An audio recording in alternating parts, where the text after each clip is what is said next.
जय माँ भुवनेश्वरी। आप सभी को विजयादशमी दशहरा महापर्व की हार्दिक शुभकामनाएं।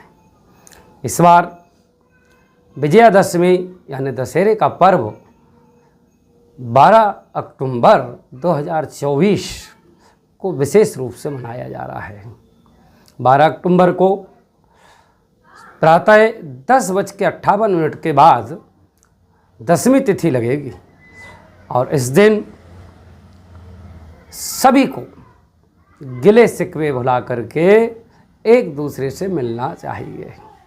और आज का हमारा जो विषय है वो विषय है कि दशहरे पर ऐसा हम क्या करें जिससे हमारे घर में धन धान्य की वृद्धि हो और जीवन आनंदमय हो।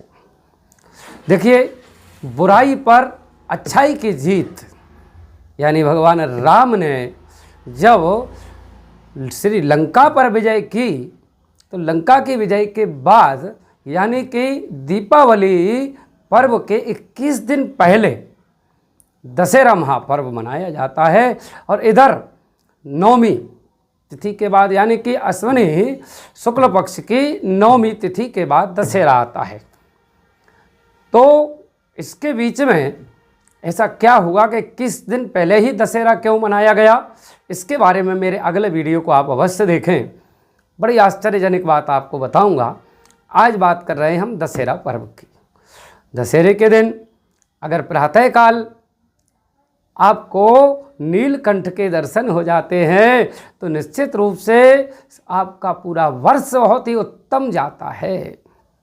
दूसरी बात, इस दिन आपको शमी के वृक्ष का पूजन करना चाहिए।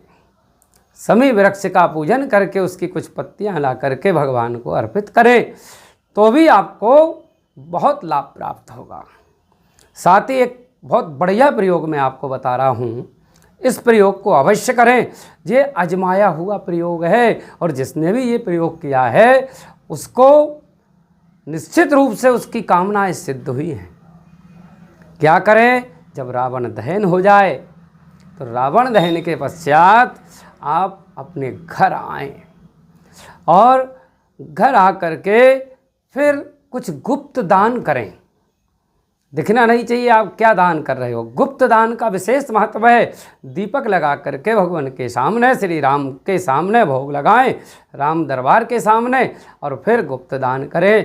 और फिर माता लक्ष्मी का ध्यान करते हुए एक झाड़ू किसी मंदिर में दान करें तो आपकी आर्थिक स्थिति भी ठीक होगी और धन धान्य की वृद्धि भी होगी। बड़ा ही अच्छा प्रयोग है ये। और इस दिन हमें कम से कम किसी की भी बुराई नहीं करना चाहिए, क्योंकि बुराई पर अच्छाई की जीत का ही त्योहार है। न किसी से ईर्ष्या करना चाहिए और इस दिन मांस मदिरा इत्यादि से दूर रहना चाहिए। और साथ ही आज के दिन सबसे गले मिलना चाहिए, सब कुछ भुला करके। तो निश्चित रूप से आपके जीवन में बाहर ही बाहर और आनंद ही आनंद होगा। जय माँ भुवनेश्वरी।